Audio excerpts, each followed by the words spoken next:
आज हजारों भारतीय प्रोफेशनल्स के लिए अमेरिका से एक ऐसा अपडेट आया है जो ग्रीन कार्ड की पूरी टाइमलाइन को इम्पैक्ट कर सकता है। EB2 कैटेगरी जो एडवांस्ड डिग्री और हाईली स्किल्ड प्रोफेशनल्स के लिए ग्रीन कार्ड का एक बड़ा रास्ता मानी जाती है, उसमें भारत के लिए इस साल के सभी वीज़ा नंबर्स खत्म हो चुके हैं। इसका मतलब क्या है, किन लोगों पर इसका असर पड़ेगा, क्या आपका ग्रीन कार्ड प्रोसेस रुक जाएगा और अमेरिकी कानून में आखिर ये कंट्री कैप और एनुअल कोटा कैसे काम करता है। आज इस वीडियो में हम सारी चीज़ें आसान सी भाषा में समझने वाले हैं। तो चलिए फिर जल्दी से वीडियो को शुरू करते हैं। हाय, मेरा नाम है वर्षा दुबे और आप मुझे देख रहे हैं NBT टेक हेड पर।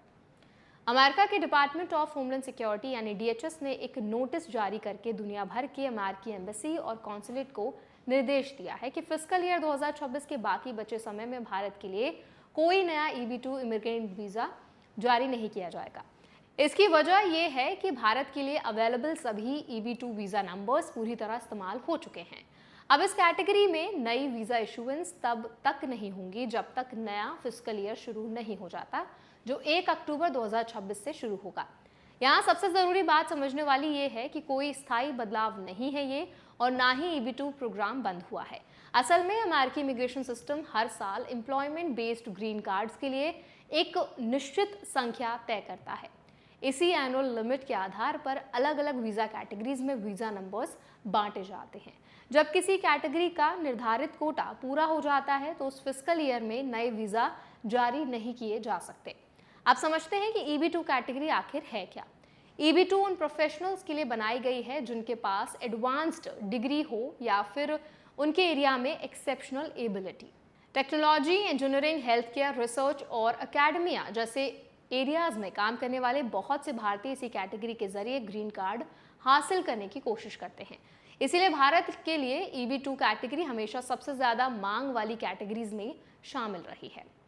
अमेरिकी कानून के मुताबिक एम्प्लॉयमेंट बेस्ड इमिग्रेंट वीज़ास की कुल संख्या में से 28.6% हिस्सा EB2 कैटेगरी को दिया जाता है। लेकिन इसके साथ एक और इम्पॉर्टेंट नियम लागू होता है जिसे कंट्री कैप कहा जाता है। मौजूदा नियमों के अनुसार कोई भी एक देश फैमिली बेस्ड और एम्प्लॉयमेंट बेस्ड वीज़ास की कुल एनुअल संख्या का 7% से ज़्यादा हिस्सा प्राप्त नहीं कर सकता।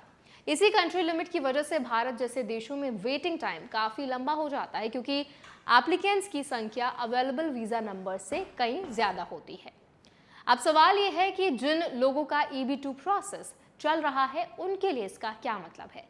DHS के नोटिस के अनुसार इमिग्रेशन प्रोसेस के नेक्स्ट लेवल जारी रह सकते हैं, लेकिन नया EB2 इमिग्रेंट वीज़ा तब तक जारी नहीं किया जाएगा जब तक फिस्कल ईयर 2027 के लिए नए वीज़ा नंबर्स अवेलेबल नहीं हो जाते। यानी कई मामलों में प्रोसेसिंग आगे बढ़ सकती है, लेकिन फाइनल वीज़ा इशुएंस के लिए इंतज़ार करना पड़ सकता है। EB2 अप्लाई करने वाले ज़्यादातर लोगों के लिए लेबर सर्टिफिकेशन भी ज़रूरी होती है। इसका उद्देश्य ये साबित करना होता है कि विदेशी एम्प्लॉय को नियुक्त करने से जो अवेलेबल या एलिजिबल अमेरिकी वर्कर है उनके रोजगार या उनकी सैलरी पर कोई भी नेगेटिव असर नहीं पड़ेगा। जिन मामलों में डिपार्टमेंट ऑफ लेबर के फ्लैग सिस्टम का उपयोग किया जाता है वहाँ एम्प्लॉयर को आगे बढ़ने से पहले अप्रूव्ड फॉर्म ETA 9089 प्राप्त करना होता है। भारतीय प्रोफेशनल्स के लिए इस अपडेट से सबसे बड़ा संदेश निकलता है कि अमेरिका में स्किल्ड इमिग्रेशन की मांग लगातार बढ़ रही है और अवेलेबल वीज़ा नंबर्स पर प्रेशर भी बढ़ता जा रहा है। अगर आपका EB2 प्रोसेस चल रहा है तो घबराने की ज़रूरत नहीं है, क्योंकि कैटेगरी बंद नहीं हुई है। लेकिन ये समझना ज़रूरी है कि अमेरिकी इमिग्रेशन सिस्टम में एनुअल कोटा और कंट्री कैप दोनों का सीधा असर प्रोसेसिंग टाइमलाइन पर पड़ सकता है। अभी के लिए स्थिति यह है कि भारत के लिए फिस्कल ईयर 2026 का EB2 कोटा पूरी तरह इस्तेमाल हो चुका है। नए वीज़ा इशुएंस 1 अक्टूबर 2026 से नए फिस्कल ईयर के साथ दोबारा शुरू हो सकेंगे।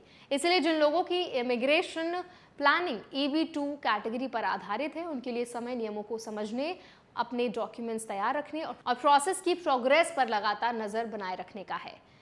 तो आई होप ये वीडियो आपके लिए हेल्पफुल रहा होगा। अगर ये वीडियो आपको पसंद आया हो तो उसको लाइक करें, शेयर करें। ऐसे और वीडियोस के लिए हमारे चैनल NBT टेक हेड को भी जरूर सब्सक्राइब करें।